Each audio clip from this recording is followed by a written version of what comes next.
तो इस 5 दिन में हम लोगों ने जितनी भी चर्चा करी, जैसा कि लगभग मैंने कहा कि लगभग 300 से 350 के बीच कुछ स्लाइड्स होती है, उसको समेट के हम लोग पहले लगभग 30 स्लाइड के अंदर, 30 से 35 स्लाइड के अंदर लाने की कोशिश करेंगे। उसमें सारी बात कवर हो जाए, आपके मानस में ठीक बैठ जाए कि हाँ हमने इतनी चर्चा इन 5 दिनों में की, तो उसके बाद फिर उसी पूरी चर्चा को हम एक स्लाइड में लाने की कोशिश करेंगे।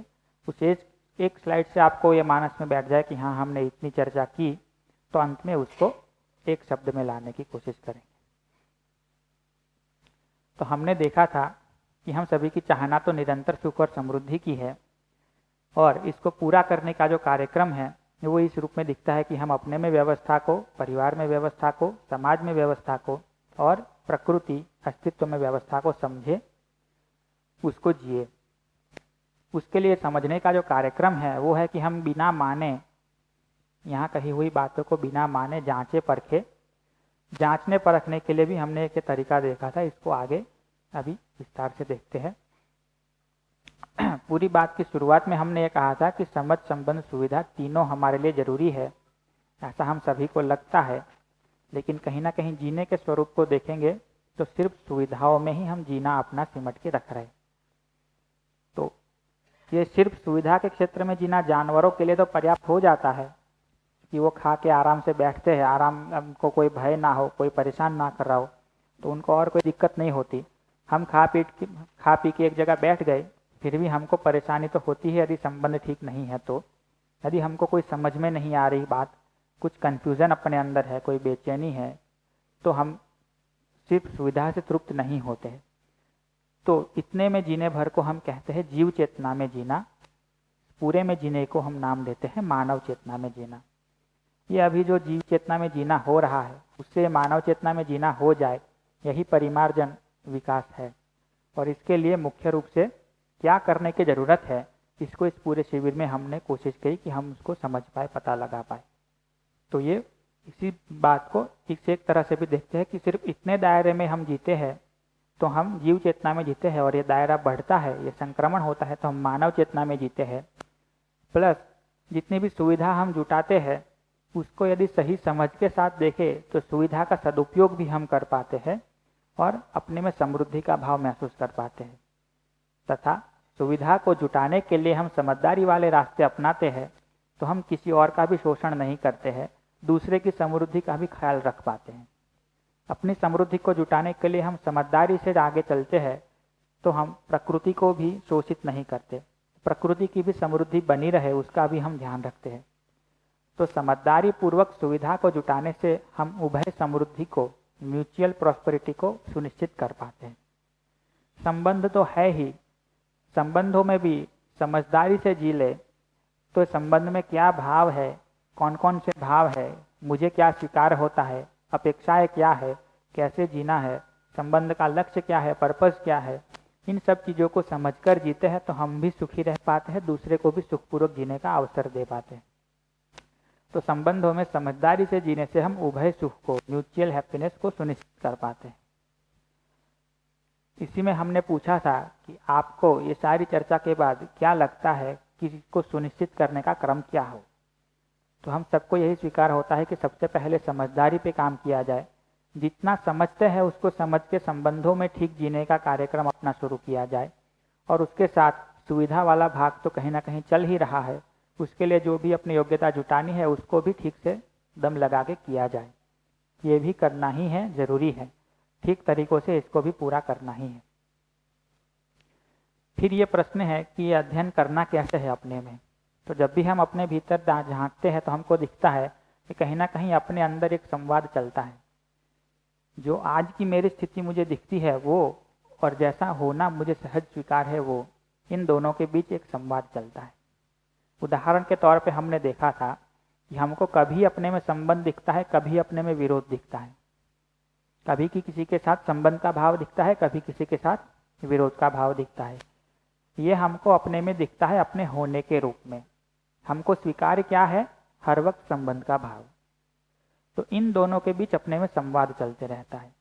इसी को हम देखें तो ये हर वक्त संबंध का भाव सुनिश्चित हम में हो जाए, उसी को हम क्या कह रहे हैं, हम सुखी है, हम स्वतंत्रता पूर्वक जी रहे हैं। क्योंकि दूसरा कुछ भी कर रहा है, बाहर कुछ भी कर रहा है, हम कभी विरोध कभी संबंध वाले में जाने के बदले हर वक्त संबंध के भाव को स्वीकार्य रखते हैं और उसके सुधार के लिए भी जो कुछ करना है वो भी संबंध के भाव पूर्वक करते हैं।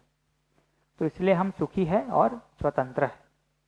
तो अपने में संगीत में होना, अपने में व्यवस्था में जीना ही सुख है, ये हमको दिखता है।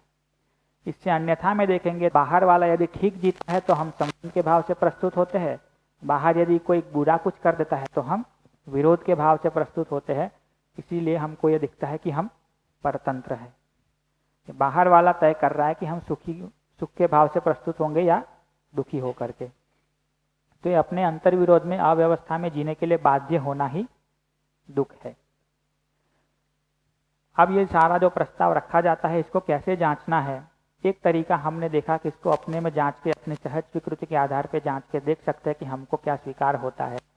दूसरा तरीका यह है कि इसको जी कर देख सकते हैं। मानव के साथ जी कर इसको देखेंगे तो उभय सुख यदि सुनिश्चित होता हुआ दिखता है तो हमको लगता है कि हाँ, ये बात ठीक है। प्रकृति के साथ जीते हुए जब हमको उभय समृद्धि सुनिश्चित होती हुई दिखती है तो हमको लगता है कि ये बात ठीक है।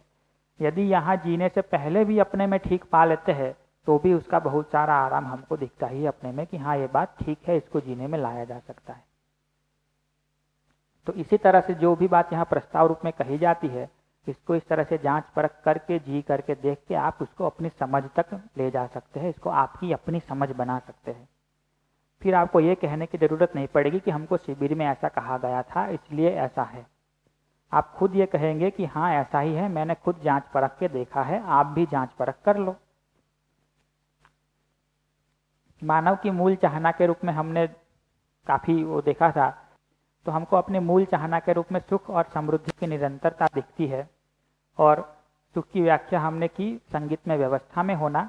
समृद्धि की व्याख्या हमने ऐसे की कि जितनी हमारी जरूरत है, आवश्यकताएं हैं, उसको निश्चित किया जा सकता है, गिना जा सकता है और अच्छे तरीकों से मेहनत पूर्वक पूरा परिवार मिलके या कोई लोग मिलके भी सही उस आवश्यकता से अधिक जुटाने का काम कर सकते हैं।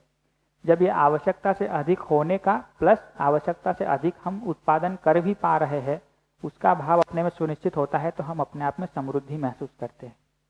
जितना हमको चाहिए उससे अधिक हमारे पास है भी, जितना हमको चाहिए उससे अधिक हम जुटा भी पा रहे हैं, उत्पादन भी कर पा रहे हैं। अपने होने को जब हम देखने जाते हैं तो हमको दिखता है कि मैं सिर्फ शरीर नहीं हूँ, बट शरीर से अलग भी एक वास्तविकता हूँ जो इस शरीर को निर्णय पूर्वक चलाता हूँ। उसको हमने सामान्य रूप से देखा था कि हम अपनी क्रियाओं को देखें और शरीर की क्रियाओं को देखें तो उसमें एक भिन्नता दिखती है। शरीर कुछ फिजिकल एक्टिविटी करता है, लेकिन उस फिजिकल एक्टिविटी से जो इनपुट मिलता है उस पर विचार करने का काम, उससे अपने भाव बनाने का काम तो मैं ही करता हूँ। हमने ये भी देखा था कि शरीर एक भौतिक रासायनिक वस्तु से बनी एक रचना है जिसकी जरूरतें भौतिक रासायनिक वस्तु से, आहार, आवास, अलंकार से पूरी होती है, जबकि मैं एक चैतन्य इकाई हूँ। वो वस्तुओं से मुझे कुछ सुख नहीं मिल जाता, मैं मान के भले उसके पीछे कितना ही दौड़ता रहूं, अल्टीमेटली तो मुझे सही समझ चाहिए, सही भाव चाहिए। हमने देखा था कि ये दोनों की अपनी जरूरतें हैं और दोनों की जरूरतें पूरे होने के तरीके अलग अलग है। आपके सही भाव सुनिश्चित हो गए, सही समझदारी आपकी सुनिश्चित हो गई तो जरूरी नहीं है कि पेट भी भर जाए। पेट कितना भी भर लो उससे जरूरी नहीं है कि आप सुखी हो जाए, आपको सही भाव मिल जाए। तो इस रूप में हमको दिखता है कि दोनों की अपनी जरूरत है और उनके पूरे करने के तरीके अलग है। इसकी जरूरत पूरे करने के लिए तो हम बहुत सारा काम आज के दिन कर ही रहे हैं, थोड़ा इसकी जरूरत पूरे करने का भी ध्यान देने की जरूरत है। और इसी पूरी एंटिटी को हमने जड़ कहा और इसी को चैतन्य। आगे चल के हमने देखा कि यदि हम शरीर की जरूरतों को ही मेरी जरूरत मानते हैं तो चूंकि मुझे तो सुख निरंतर चाहिए और ये सारी जरूरतें सीमित है, तो मैं इससे निरंतरता पाने की कोशिश करता हूँ, इसी को बढ़ाने की कोशिश करता हूँ और कितना भी पालूं मुझे हर वक्त लगता है कि कम है। तो इससे कभी मेरी समृद्धि सुनिश्चित नहीं हो पाती। मुझे हर वक्त ये लगता रहता है कि और ज़्यादा चाहिए, और ज़्यादा चाहिए, क्योंकि इससे सुख मिलता नहीं। कितना भी इसको भोग लिया जाए इससे सुख मिलता नहीं। मिलता भी है या लगता भी है, भासता भी है, तो भी कुछ क्षण के लिए, उसके बाद तो वापस वही स्थिति महसूस होने लगती है। तो हर वक्त हम में दरिद्रता का भाव बना रहता है और हम इस कुचक्र में फंस जाते। कितना भी पाते हैं लेकिन लगता है कम पड़ रहा है तो और मेहनत करते रहते हैं। अपने में जब थोड़ा गहरा झांक के देखें तो हमको दिखता है कि अपने भीतर ये जो चल रहा है, जिसको हम आस्वादन, चयन, तुलन, विश्लेषण, चित्रण के रूप में भी देखना चाहे, देख सके तो देख सकते हैं। यदि इतना डीप देखने की जरूरत अभी ना भी महसूस होती हो, देख ना भी पा रहे हो, तो इन्हीं को समेट के कहते हैं आशा, विचार और इच्छा। मुझे कुछ होना है अपने में, ये इच्छा है। इच्छा पूरी कैसे होगी, इसके लिए जो मैं कुछ फैलाता हूँ, विश्लेषण करता हूँ, वो विचार है। और उस विचार के तहत अल्टीमेटली जो मेरा निर्णय बनता है कि अब बाहर क्या करना है, वो आशा है। इच्छा बनती है सुखी होना है, लेकिन मान्यतावश क्या इच्छा बनती है कि कुछ स्वाद पा करके सुखी होना है। तो सारे विचार ये चलते हैं कि स्वाद कैसा पाया जाए, किस तरह से पाया जाए। सारे विचार को करके आप ये तय करते हैं कि रसगुल्ला खाना है या गजक खानी है, तो आशा ये बनती है कि अब उसको पाया जाए। यदि ये तीन शब्द भी आपको लग रहा है कि अलग करके नहीं देख पा रहे हैं और अभी जरूरत भी नहीं है, तो इन तीनों को समेट के ही हम क्या कह रहे हैं, कल्पनाशीलता। अपने भीतर जो कुछ भी चल रहा है वो क्या है, कल्पनाशीलता। तो ये कल्पनाशीलता कहाँ से ऑपरेट होती है, कहाँ से ड्राइव होती है? तो उसका एक सोर्स हमने देखा था कि ये मान्यता से चलती है। हमने कुछ मान रखा है और उस हिसाब से कल्पनाशीलता को चला के सुखी होने का प्रयास करते हैं, या फिर हम किसी तरह की संवेदना को पाकर के सुखी होने का प्रयास करते हैं और उस तरह की कल्पनाएं चलाते हैं, या हमारी कुछ सहज स्वीकृति भी पहचान में आ रही है, कुछ समझ भी पा रहे हैं, तो सही समझ के आधार पर अपनी कल्पनाशीलता चलाकर सुखी होने का प्रयास करते हैं। और उसी कल्पनाशीलता के तहत जब हम व्यवहार और कार्य करते हैं तो हम अच्छे से जी पाते हैं, यदि सही समझ के आधार पर उसको कर रहे हैं तो। इसी को सिंप्लीफाई करके हमने यहाँ लिखा था कि ये तीन उसके सोर्स है और इसी कल्पनाशीलता से हम आउटपुट लेते हैं। ये वही बात है कि कल्पनाशीलता जब सहज स्वीकृति के आधार पर चलेगी तो हम अपने में संगीत को, सुख को पा पाएंगे। जब तक गलत या बदलती रहती मान्यताओं के आधार पे, संवेदनाओं से सुखी होने के आधार पे कल्पनाशीलता चलती रहेगी, तब तक अपने में अव्यवस्थितता होना, अपूर्णता पाना, दरिद्रता का भाव बने रहना, उठापटक चलते रहना, अंतर्द्वंद, कॉन्फ्लिक्ट चलते रहना दिखता ही है। जब सहज स्वीकृति के आधार पर, सही समझ के आधार पर कल्पनाशीलता चलती है, ये पूरी रियलिटी क्या है, उसमें मेरा होना क्या है, ये परिवार क्या है, संबंध क्या है, इसमें जीने का क्या मतलब है, किन भावों के आधार पर मुझे संबंध में जीना है, कैसे मैं अपने में इन भावों को सुनिश्चित कर पाऊँ, कैसे मैं इन भावों को ठीक से व्यक्त कर पाऊँ। इस आधार पर जब कल्पनाशीलता चलती है तो हम अपने में आराम में रह पाते हैं और ठीक से जी पाते हैं। आगे हमने ये मैं के बारे देखने के बाद शरीर को जब देखना शुरू किया तो देखा कि स्वस्थ रहना भी एक आवश्यकता है। शरीर के स्वास्थ्य को हमने डिफाइन किया था कि शरीर के सारे अंग प्रत्यंग ठीक ढंग से व्यवस्था में काम करे और पूरा शरीर मेरे अनुसार चले। स्वस्थ रहने का एक उपाय है आहार विहार और जीवन शैली को, मतलब श्रम को और आहार विहार को ठीक करना। यदि इतने से पूरा नहीं पड़ रहा है या उम्र ज़्यादा हो गई है और श्रम नहीं कर पा रहे और इसमें भी बहुत कुछ ठीक नहीं हो रहा, तो व्यायाम और आसन प्राणायाम कर लेना भी एक हेल्दी लाइफस्टाइल ही है। यहाँ तक चला रहे तो भी कोई गड़बड़ नहीं है। लेकिन इतने वर्ष से ठीक नहीं कर पा रहे तो किसी औषधि लेकर के, टेम्पररीली कोई औषधि लेकर के उसको वापस व्यवस्था में ला सकते हैं। अभी भी कुछ बिगड़ा नहीं है इतना, चूंकि यहाँ से वापस भी जाया जा सकता है थोड़े टाइम तक औषधि लेकर के। इस हद तक बिगाड़ दिया है कि अब तो औषधि से भी वापस नहीं जा सकते, तो या तो रोज दवाई लेते रहनी पड़ेगी या ऑपरेशन कराना पड़ेगा। लेकिन हमको यही स्वीकार होता है कि एक नंबर पे तो यही प्रयास किया जाए, ये तो 2 नंबर है और ये तो ना करे तो ही अच्छा है।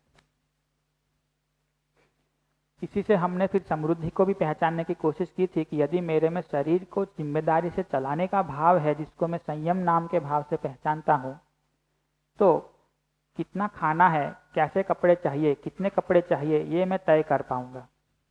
ये तय कर पाऊंगा तो ये सीमित मात्रा में मुझे दिखाई देंगे और इसको सुनिश्चित करने के लिए मैं कुछ कैलकुलेशन कर पाऊंगा कि मुझे इतना चाहिए।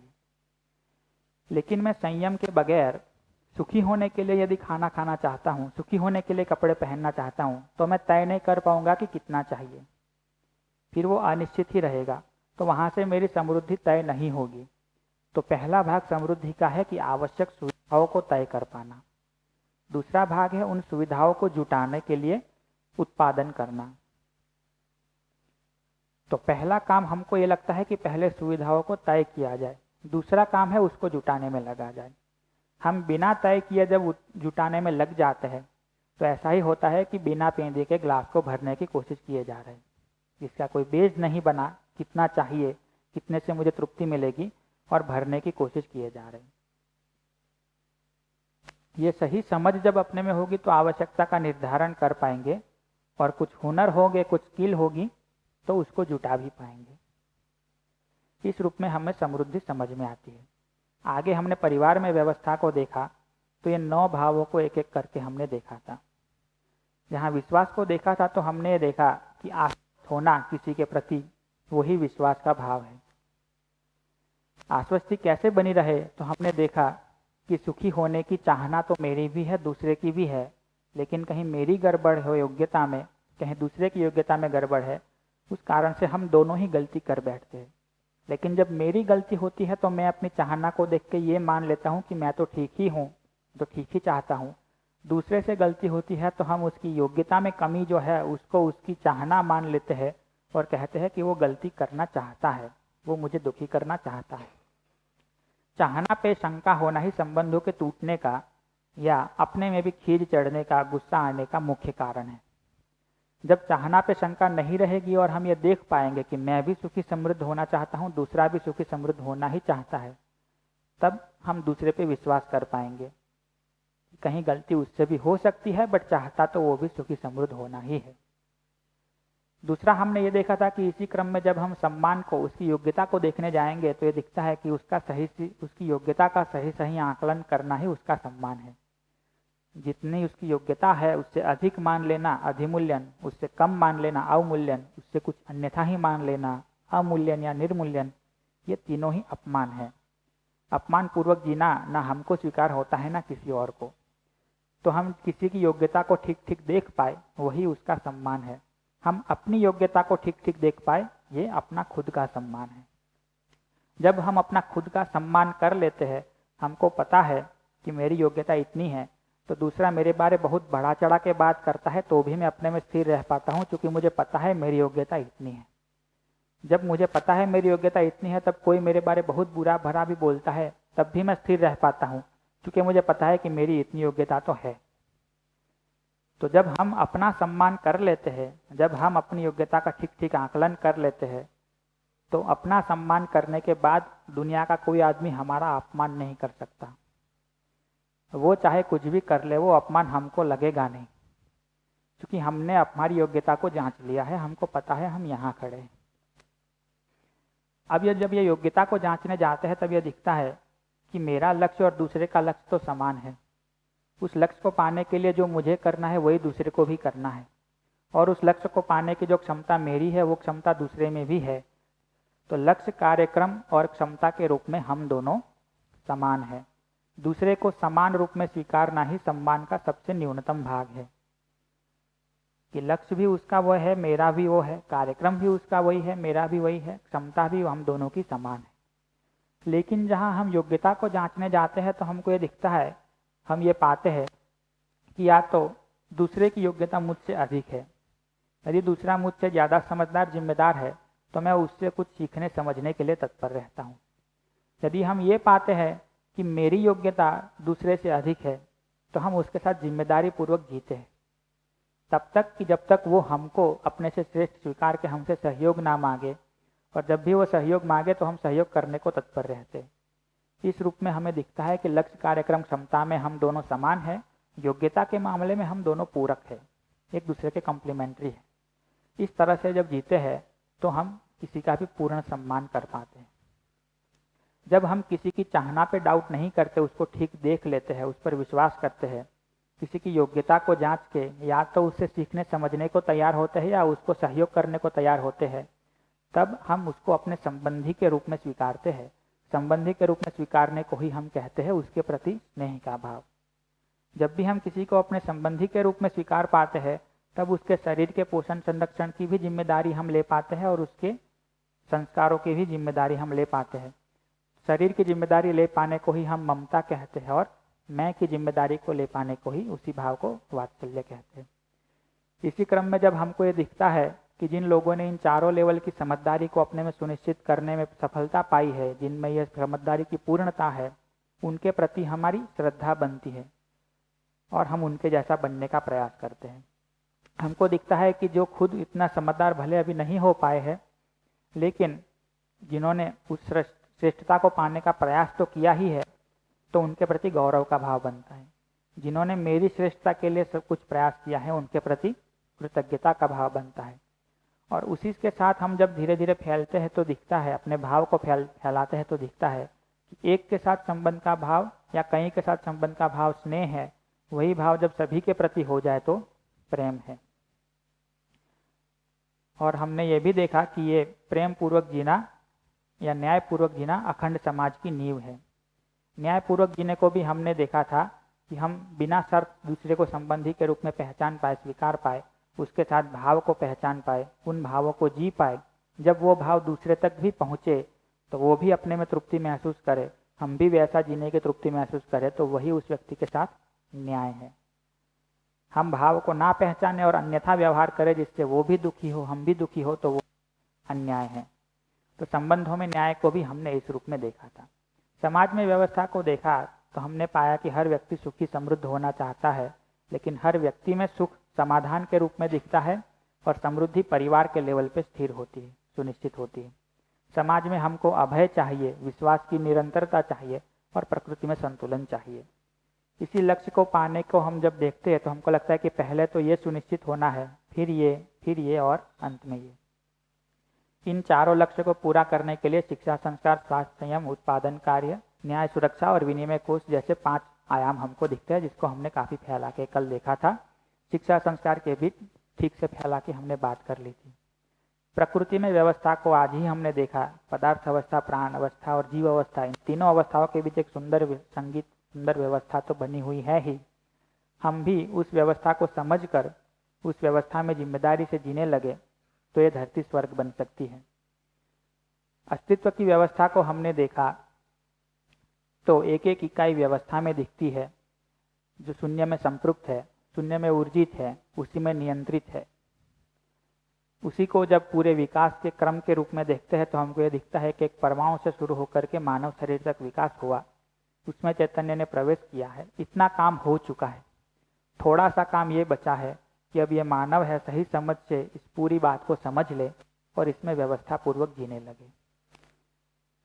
यहाँ तक की बात हमने इसमें की, लेकिन इसको और भी छोटा करते हैं,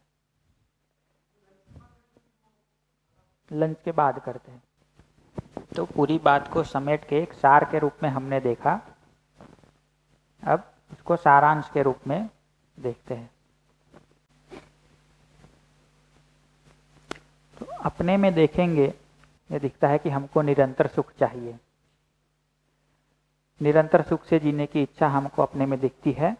उसके लिए हमको सही समझ, सही भाव तथा सही विचार की क्षमता भी अपने में दिखती है कि इसको पूरा किया जा सकता है। उसको पूरा करके परस्पर तृप्ति पूर्वक व्यवहार और कार्य भी किया जा सकता है। अपने को जब शरीर के साथ में देखते हैं तो मेरे और शरीर के बीच में जो संबंध है वो भी समझा जा सकता है। स्वयं में संयम के भाव को समझने की भी क्षमता है। उसके तहत शरीर के साथ स्वास्थ्य भी बनाए रखा जा सकता है और समृद्धि का काम भी किया जा सकता है। अपने में समझने की और सुखी होने की इच्छा और उसकी पूर्ति, शरीर के साथ ठीक से जीने की और उसके उपयोग से, सदुपयोग से समृद्ध होने का काम, तथा परिवार में मानव संबंध को पहचान के, 9 मूल्यों को पहचान के उसमें विश्वास, सम्मान, स्नेह से लेकर प्रेम तक के मूल्यों को जीने का काम भी किया जा सकता है। समाज में जब देखेंगे तो समाधान, समृद्धि, अभय और सहअस्तित्व, ये लक्ष्य हमको दिखता है। उसको पूरा करने के लिए हमको अपने से लेकर के समाज के स्तर तक क्या क्या करना है, उसके व्यवस्था के 5 आयाम और उसमें भागीदारी करने की क्षमता भी हमको दिखती है, वो भी किया जा सकता है। मानव और प्रकृति के संबंध को देखेंगे तो परस्पर पूरकता पूर्वक कैसे हम प्रकृति के साथ भी जी सकते हैं। प्रकृति अपने में व्यवस्थित है, हमको उस व्यवस्था को समझकर उस व्यवस्था में जीना है, उसको भी हम कर सकते हैं। और अंत में ये जो पूरा अस्तित्व जिस सुंदर व्यवस्था में सजा हुआ है उसको देखेंगे तो मानव में इस सह अस्तित्व को अनुभव करने की क्षमता भी है। ये शून्य और इकाइयों का जो सह अस्तित्व है और इकाइयों में से जो सुंदर पूरी प्रकृति बनी हुई है उसमें हम भी है, हमारा सबसे संबंध है। इसको पहचान की, उसको पूरा करने की इन द सेंस हमको जो समझ करके बाकी के साथ समझदारी से जीने का एक छोटा सा स्टेप बाकी बचा है, उसको करने की क्षमता भी हम में है। तो पूरी शिविर को देखेंगे तो इस एक स्लाइड में उसको कहा जा सकता है। तो हमने शुरुआत यहाँ से करी थी अपने को समझने से लेकर के, और धीरे धीरे समझते समझते पूरा अस्तित्व सह अस्तित्व है वहां तक पहुंचे। अब आप कहे कि इस एक स्लाइड को भी यदि छोटा करना है तो एक शब्द में कहना हो तो वो इतना है। ये जो पूरा अस्तित्व सजा हुआ है वो सह अस्तित्व के रूप में है। अब ये एक शब्द पूरी स्लाइड में का संक्षेपीकरण कैसे करता है या पूरी शिविर का संक्षेपीकरण कैसे करता है, तो आप देखेंगे कि ये सह अस्तित्व जो है इकाई और शून्य का, उसी में आप देखेंगे तो शून्य के सह अस्तित्व में इकाइयाँ ऊर्जित है, नियंत्रित है, उसी में संतुलित है, व्यवस्थित है। यही इकाइयाँ जो सह अस्तित्व में होने मात्र से व्यवस्था के रूप में, प्रकृति के रूप में फैली हुई है, सजी हुई है। इन्हीं इकाइयों के बीच में आप देखेंगे तो कोई पदार्थ अवस्था के तहत है, कोई प्राण अवस्था में है, कोई जीव अवस्था में, कोई ज्ञान अवस्था में। उसी के बीच सबका संतुलन दिखता है। तो शून्य में संपृक्त इकाइयाँ जो है वो सह अस्तित्व में रहते हुए अलग अलग रचना विरचना करते हुए चार अवस्थाओं के रूप में दिखती है, और उन चार अवस्थाओं के बीच में भी साथ साथ अच्छे से होना रहना दिखता है। उसी इस प्रकृति की अंदर ही एक अवस्था मानव है, तो मानवों का भी एक समाज के रूप में साथ साथ रहना और एक लक्ष्य के लिए आगे बढ़ना दिखता है। उस समाज के रूप में ही देखे तो हम मानव परिवार के रूप में जीते हैं। हम खुद भी उसी शून्य के अस्तित्व में है, उसी प्रकृति के अंग है, उसी समाज में जीते हैं और परिवार रूप में साथ साथ संबंधों में जीते हुए सुख और समृद्धि को पा सकते हैं। अपने होने को भी देखेंगे तो मैं भी शून्य के अस्तित्व में हूँ, यह शरीर भी शून्य के अस्तित्व में है, और उसी अस्तित्व बस ये क्षमताएं हम में हैं और उसको हम पा सकते हैं। तो स्वयं से लेकर के पूरे अस्तित्व तक की बात को भी यदि एक शब्द में बताना हो तो क्या है? सहअस्तित्व। एक और बात भी है, ये सहअस्तित्व है, यही जब इन चारों लेवल पे जीने में दिखते हैं तो उसी को क्या कहते हैं? सार्वभौम मानवीय मूल्य, यूनिवर्सल ह्यूमन वैल्यूज। ये सहअस्तित्व का ही जो ये फैलाव दिखता है अपने से लेकर के पूरी प्रकृति तक, उसी में कैसे हमको जीना है उसकी जो क्लैरिटी है वही सार्वभौम मानवीय मूल्य है। शून्य का और इकाइयों का सहअस्तित्व, उसके चलते प्रकृति की चारों अवस्थाओं का सहअस्तित्व, उसी में मानव का सहअस्तित्व, उसी में परिवारों का साथ साथ होना सहअस्तित्व, परिवार में मानवों का साथ साथ होना, मानव में मेरा और शरीर का साथ साथ होना। लौट के जब मुझे देखेंगे तो वापस से मैं भी एक ऐसी इकाई हूं जो शून्य में संपृक्त हूं, शून्य के सहअस्तित्व में। तो अपने से लेकर के पूरे संसार तक की जो बात है उसको इस एक शब्द में समेटा जा सकता है। लेकिन इस एक शब्द को समझने के लिए ही ये पूरा शिविर हम कर रहे हैं। अभी भी समझ में नहीं आ रहा है, इसलिए इसके बाद के भी कार्यक्रम निकलते हैं। ये सारांश कैसे हुआ इस पर कोई प्रश्न है तो बात कर सकते हैं, कंटेंट पर कोई प्रश्न है तो अगले शिविर में बात करेंगे।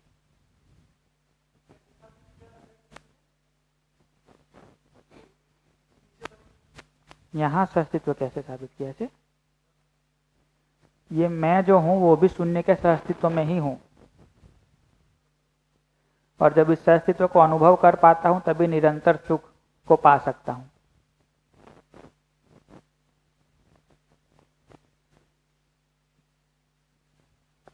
तो अब हम लोग आगे की क्या योजना हो सकती है उसको देख लेते हैं। कार्यक्रम दो तरह के दिखते हैं, एक तो ये कि हम क्या करें, दूसरा समाज के लेवल पे क्या क्या हो सकता है। जो भी आपको लागू होता हो आप उस पर ध्यान दीजिए। तो अपने लिए कार्यक्रम को देखेंगे तो ये दिखता है कि हर स्तर की व्यवस्था की जिसने हमने बात की उसको एक तो हमको समझना होगा और उस हिसाब से जीने का प्रयास करना है। तो हमको अपनी ओर से प्रयास शुरू करना है। चारों लेवल की व्यवस्था को समझा जाए, उसमें जीने का काम शुरू किया जाए। उसको देखें कि कैसे करेंगे। तो एक तो जो भी प्रस्ताव यहाँ से हमने दिए हैं उस पर अभी ये काम तो चलता ही रहेगा आपका, कि आप इसको जांचते रहेंगे, याद करते रहेंगे, लौट लौट के इस पे कोई प्रश्न होते रहेंगे तो फिर जांचेंगे, फिर सोच विचार करेंगे। इसके आधार पे आपकी व्यवस्था के बारे कुछ समझ बनती जाएगी। जितना भी अपने में ठीक जांच, वो समझ ठीक जैसे बनेगी उसके आधार पे आपके भाव और विचार ठीक होते जाएंगे। जैसे विश्वास के बारे में जो भी हमने प्रस्ताव दिया उसको आप जांचेंगे। उसको जितना आप जांचेंगे कि हर व्यक्ति सुखी होना चाहता है नहीं चाहता, उसको एक बार बहुत अच्छे से जब जांच लेंगे तो आपकी ये समझ बनेगी कि हर मानव विश्वासपूर्वक जीना चाहता है। तो अब आपके भाव विचार उस तरह से चलेंगे। जब इस तरह के ठीक भाव विचार बन जाए तो हम अपने व्यवहार को ठीक करके परिवार की एक बड़ी व्यवस्था में भागीदारी अपनी शुरू करते हैं। तो कौन से 4 स्टेप हुए कि अभी भी ये मान ना लिया जाए कि जांचने का काम पूरा हो गया, अब तो हम सब समझ गए। जांचने परखने का काम जारी है। जो जो चीजें हमको समझ में आती है उस हिसाब से अपने भाव और विचार में उसको फैलाने का काम करते हैं। भाव विचार में चीजें ठीक होने लगे तो उस तरह से व्यवहार करना, उस बड़ी व्यवस्था में भागीदारी करना शुरू करते हैं। और ये लिख दिया गया है 1 2 3 4 करके, बट मैं फिर एक बार कहूं कि इसमें समय लगेगा, क्योंकि ये सब सुन लेने भर से हम एकदम ठीक हो जाएंगे, ऐसा नहीं होता है। ये सुन लेने भर से आपका सुख समृद्धि सुनिश्चित हो जाएगा, ऐसा नहीं होता है। जो भी समस्याएं आपकी है वो तो बनी रहेगी, आपका इंतजार ही कर रही है कि कब आप शिविर से पूरा करके वापस आए लौट के। हाँ, तो वापस जाने के बाद बहुत ये उम्मीद नहीं रख लेनी है कि अब फटाफट सब ठीक कर लेंगे। धीरे धीरे चीजों को देखना है, जांचना परखना है और धैर्य रखते हुए अपने पे काम जारी रखना है। जितना समझ में आते जाता है उसको जीने की प्रैक्टिस करनी। जहां लगता है कि हम कम पढ़ रहे हैं तो थोड़ा और समझने का काम करना है, थोड़ा और जांच परख का काम करना है। इसी तरह आगे बढ़ने का काम होता है। या तो आप ये मान ले कि हम बहुत समझ गए और सब ठीक हो जाना है, तो वो भी ठीक नहीं है। या आपको लग गया कि समस्या तो सॉल्व हो नहीं रही है, तो सब काम की चीज नहीं है, तो भी कुछ नहीं होना है। लेकिन हमारा धैर्य बना रहे और हम इसमें लगे रहे, वो ज्यादा जरूरी है। ये तो एक काम हो गया। दूसरा काम क्या है? तो वो है कि स्वयं में हर क्षण सजगता रखी जाए। क्या सजगता रखी जाए? कि मेरे में ये जो कल्पनाशीलता चल रही है, मेरे जो भाव विचार बन रहे हैं, मेरी जो इच्छा विचार आशा चल रही है, उसमें जो चल रहा है वो सहज है या असहज है? जो चल रहा है वो मान्यताओं के आधार पर चल रहा है या समझदारी के आधार पर चल रहा है? इसमें जितनी सजगता हम बना पाएंगे उतना बारीकी से अपने आप को देख पाएंगे। जितनी सजगता इसमें बना पाएंगे उतना हम अपने पे ज़्यादा अच्छे से काम कर पाएंगे। जितनी सजगता इसमें बना पाएंगे उतना हम अपने में भाव को स्थिर करने का काम ठीक से कर पाएंगे। ये सजगता नहीं बनेगी और आप विश्वास से लेकर के प्रेम तक के सारे मूल्यों की परिभाषाओं को रट लेंगे और दिन में 10 बार बोल लेंगे तो कुछ नहीं होगा। आप उतना अच्छा बोलना सीख जाएंगे कि इसके 2-4 शिविर ले लेंगे, बट अपनी सजगता नहीं बनेगी तो कुछ नहीं होगा। और ये सजगता भी कभी कभी, शुरू में तो कभी कभी, अंतिम लक्ष्य क्या है? हर क्षण। ये दूसरा काम है। तीसरा काम है कि इन दोनों को करते हुए हम अपना मूल्यांकन भी करते रहे, देखते भी रहे कि कितना आगे बढ़ पाए हैं, कितना ठीक हो पाए हैं, कितना रास्ता तय करना अभी बाकी है। मूल्यांकन में दोनों ही बातें आ जाती है कि कितना आगे बढ़ पाए हैं और कितना बाकी है। आपको यहाँ पूरा सहअस्तित्व तक की बातें दिखा दी गई है, तो अब आपको कमियां ज्यादा दिखे स्वाभाविक बात है, लेकिन कितना आगे बढ़ पाए हैं ये भी देखना उतना ही जरूरी है। जैसे हमने कहा था कि हर बार आपसे पूछा जाए कि दिल्ली पहुंचे, तो आप कहेंगे कि नहीं पहुंचे, बट कुछ तो चले हैं। तो जितना चले है उतना अप्रिशिएट कर पाए, वो भी एक बहुत महत्वपूर्ण काम है। देख पाए कि पिछले साल जहाँ खड़े थे आज उससे बेहतर स्थिति में तो है। पिछले 6 महीने में जितना कर पाए उससे आज तो अधिक कर पाते हुए पाते हैं अपने को। पिछले महीने जहाँ खड़े थे आज उससे ज़्यादा अच्छी स्थिति में है। और जो बाकी है उसको भी देखते रहा जाए। फिर इतना ही अप्रिशिएट करके ये मान ना लिया जाए कि हम तो बहुत कुछ कर चुके हैं, खत्म हो गया काम। ये दोनों साइड से मूल्यांकन करना जरूरी है।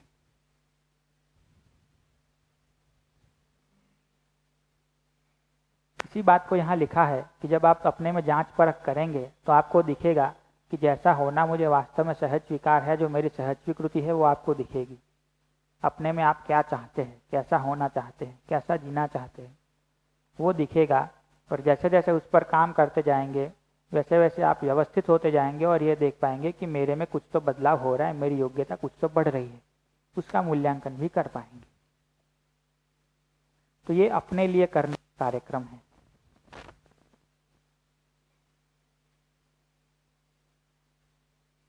शिविर पूरा हुआ, जितना भी आपको स्मरण में रहा, जितना आपने नोट में लिख लिया, जितनी भी बातें आपको पकड़ में आई, उसके आधार पे इन प्रस्तावों को जांच परख करते रहा जाए।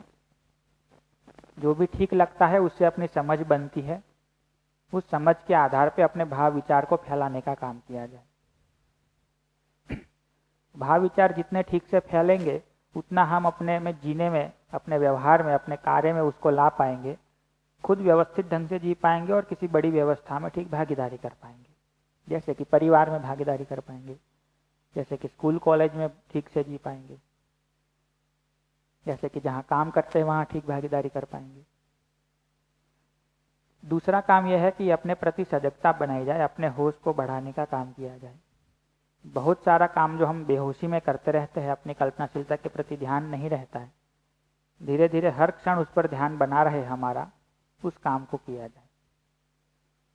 और इन दोनों को करते हुए ये भी देखते रहा जाए कि हम कहाँ पहुँचे हैं, कहाँ पहुँचना बाकी, कितना काम बचा है।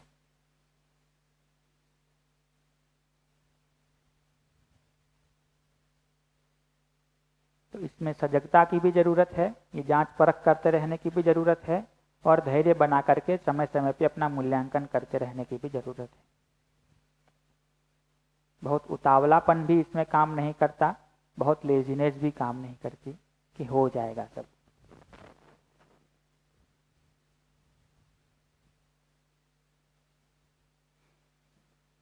तो ठीक है, अब समाज के स्तर पर क्या कार्यक्रम निकलेगा उसको भी जल्दी से एक बार देख लेते हैं। तो इस तरह से देखेंगे तो ये लोक शिक्षा कार्यक्रम है, सामाजिक रूप से कोई कार्यक्रम हो रहा है। ऐसे कार्यक्रम ठीक से चलते रहे तो माता पिता, शिक्षक, नीति निर्माता, ये सारे कैटेगरी के लोग समाज में आते हैं, विद्यार्थी जैसे आप सब है, तो इन सब लोगों से ये कार्यक्रम चलेगा। दूसरा देखेंगे कि धीरे से फिर ये शिक्षा में दाखिल होगा, तो जो भी आने वाली पीढ़ी होगी बच्चों को ये पढ़ाना सुलभ हो पाएगा, और उनको पढ़ाने वाले मानव भी निश्चित व्यवस्था में जीने वाले होंगे, शिक्षक भी ठीक ठाक होंगे। ऐसा नहीं कि सिर्फ सिलेबस में ही होगा, क्योंकि विश्वास की बात पढ़ाते पढ़ाते अध्यापक 4-5 लोगों को मार दे, थप्पड़ मार दे, तो वो ठीक नहीं है। तो उनके जीने में भी वो दिखेगा। और ऐसे जो मतलब पढ़ के निकलेंगे बच्चे, वो निश्चित मानवीय आचरण वाले मानव होंगे, सार्वभौम मानवीय व्यवस्था में भाग लेने की क्षमता वाले। मतलब उनका जीना तो ठीक होगा ही, पढ़ने के बाद समाज में भी भागीदारी करने योग्य होंगे। तीसरा कार्यक्रम ये है कि ये शिविर, ये शिक्षा में इसके अलावा देखेंगे तो इस लक्ष्य की पूर्ति के लिए जो जीने का मॉडल बनाना है या नीतियां बनानी है, उस पर काम शुरू किया जाए, जहां इस लक्ष्य की पूर्ति होती हुई दिखती हो। एक अखंड समाज सार्वभौम मानवीय व्यवस्था का कार्यक्रम निकाला जाए। यदि आप देखेंगे कि इस तरह से आप जो खुद में ये काम करते हैं, इसमें कितना समय लगेगा, अनुमान आप जल्दी भी थोड़ा पूरा कर सकते हैं, थोड़ा ज़्यादा भी टाइम ले सकते हैं, लेकिन रिगरसली आप इस तरह से अपने पे काम करते हैं तो हमारा अनुमान यह है कि एक व्यक्ति को 10 साल लगेंगे, उतना तो लगेगा। आज से अभी से शुरू करेंगे और रोज इस काम को हर क्षण अपने में होश बनाए रखने के काम को करेंगे तो ऑन एन एवरेज पर व्यक्ति 10 साल। हर चीज 2 मिनट में नहीं मिल जाती, तो काम तो अपने पे, मेहनत तो अपने पे करनी पड़ेगी धैर्य बनाए रखकर।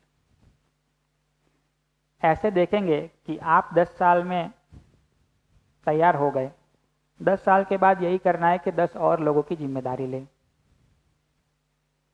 तो उन सभी को कितना कितना टाइम लगेगा? सब 10 साल में वो 10 लोग तैयार हो जाएंगे।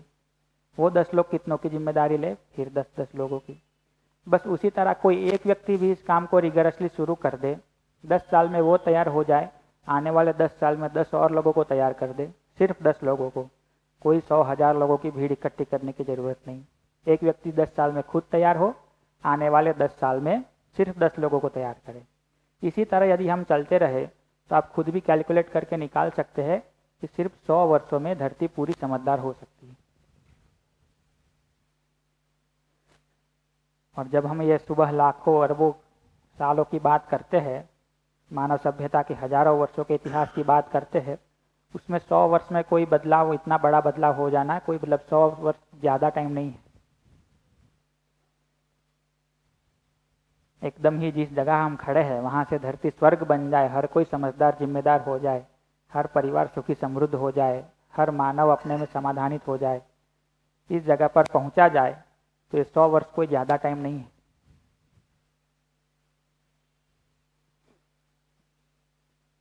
तो अपने ऊपर 10 साल, फिर 10 साल, बाकी 10 साल 10 लोगों को तैयार करने के लिए, और सिर्फ 10 लोग ही पर्याप्त है, तो भी 100 वर्षों में यह हो सकता है। अच्छा, ये तो शिविरों से और इस तरह से, और शिक्षा में आ गया तो एक साथ कई बच्चे पढ़ के निकलेंगे तो लगभग 2 पीढ़ी में, यानी 20 से 50 वर्ष में, 2 या 3 पीढ़ी मैक्सिमम, तो 20 से 50 वर्ष में काम हो सकता है। और अगर ये जो व्यवस्था के लेवल पे काम करने की बात है, एक साथ पूरे समाज में कहीं लागू हो गया, कोई मॉडल खड़ा हो गया, तब तो 10 से 20 साल। नहीं, वहाँ पे तीसरा कौन सा है? समाज में व्यवस्था के लिए इन सभी आयामों पे एक साथ काम शुरू हो गया सब जगह।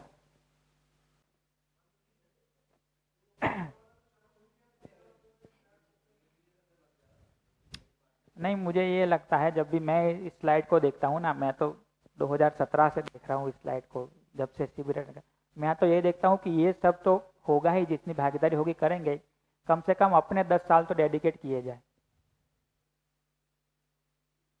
10 साल में मैं तो तैयार हो जाऊंगा, ये पहला कमिटमेंट तो कर दिया।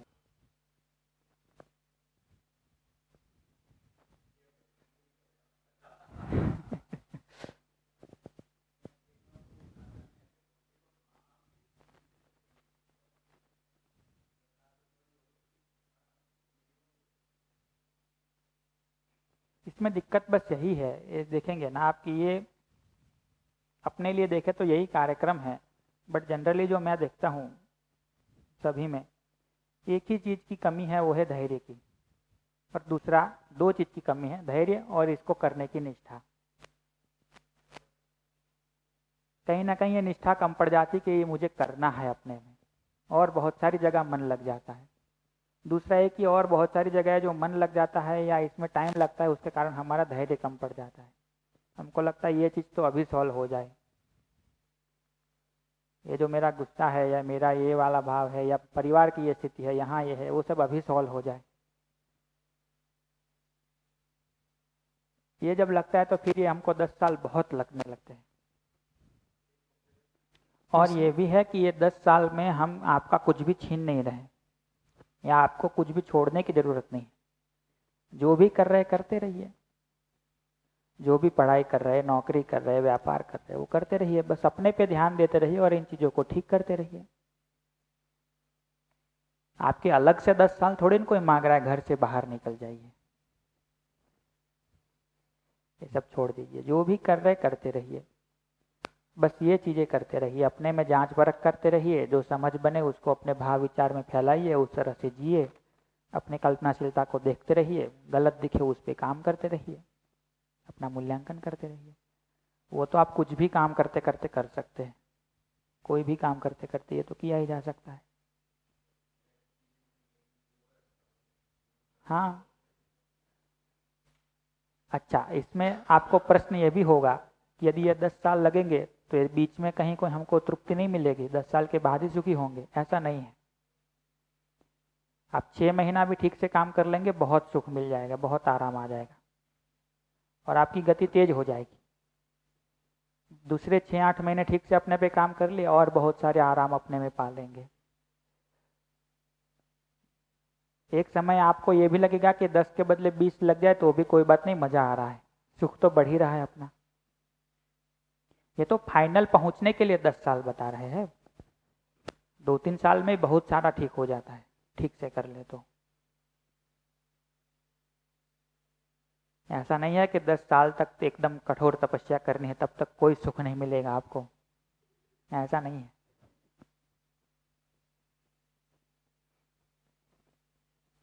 इसमें लोगों को ये लगता है कि एक तो हमको देखो 5-10 मिनट के यूट्यूब से सीखने को जब मिलता है तो आप 5-5, 7-7 दिन के शिविर क्यों कराते हो? जोर जबरदस्ती पकड़ पकड़ के 5-7 दिन के शिविर में भी खींच के लाया तो आखिरी दिन कहते हो अब 10 साल। हमको तो एकदम फास्ट रिजल्ट चाहिए भाई। बट मैं ये भी कहूँ कि अब तक जितना झेला है पूरी मानव जात ने, उसमें 10 साल में ठीक हो रहे तो बहुत छोटा टाइम है। आज जो व्यवस्था मतलब अव्यवस्था जितनी फैली हुई है, वो वातावरण में हमारे जितने कुसंस्कार बने हैं वो तो कई वर्षों का परिणाम है, सैकड़ों वर्षों का। वो भी 10 साल में ठीक हो जा रहे हैं तब तो बहुत बड़ी उपलब्धि है। नहीं, तुमने सही कहा कि धैर्य बहुत जरूरी है। पहली कक्षा से लेके 12वीं तक पढ़ते हैं, फिर 3 साल ग्रेजुएट, 2 साल मास्टर, फिर 2-4-5 साल कुछ और, ऐसे मिला के कितने लगभग 20 साल लगा के या तो डॉक्टर बनते हैं या इंजीनियर बनते हैं या कोई एक छोटी सी पोस्ट पाते हैं। ये इंसान बनने में 10 साल बता रहे हैं और वो जो पढ़ाई कर रहे हैं पूरी, उसमें तो सब छोड़ के बस वही करते हैं, सुबह से दोपहर या शाम तक कॉलेज और स्कूल और फिर होमवर्क और फिर पढ़ना और एग्जाम। पूरा 20 साल जिंदगी का लगा दे रहे उसके पीछे, कुछ एक पद पाने के लिए, कुछ बनने के लिए, ये इंसान बनने के लिए। बाकी सब करते करते मौज करते करते सिर्फ 10 साल। बहुत बढ़िया। चलिए, तो शिविर यहाँ पे लगभग पूरा है और लास्ट में आपको हतोत्साह करने का बिल्कुल आशय नहीं था 10 साल बता के, है ना? क्योंकि अभी आप थोड़ा डीमोटिवेट हो ये ठीक है, लेकिन बहुत मोटिवेटेड होके कूद पड़े और फिर डिप्रेशन में चले जाए कि कुछ हो नहीं रहा, दुनिया की सबसे बेस्ट चीज समझ के शुरू किया था, उससे भी कुछ नहीं हुआ, अब मेरा कुछ नहीं हो सकता। उससे अच्छा यह है कि ये मान के चले कि टाइम लगेगा, ठीक है ना?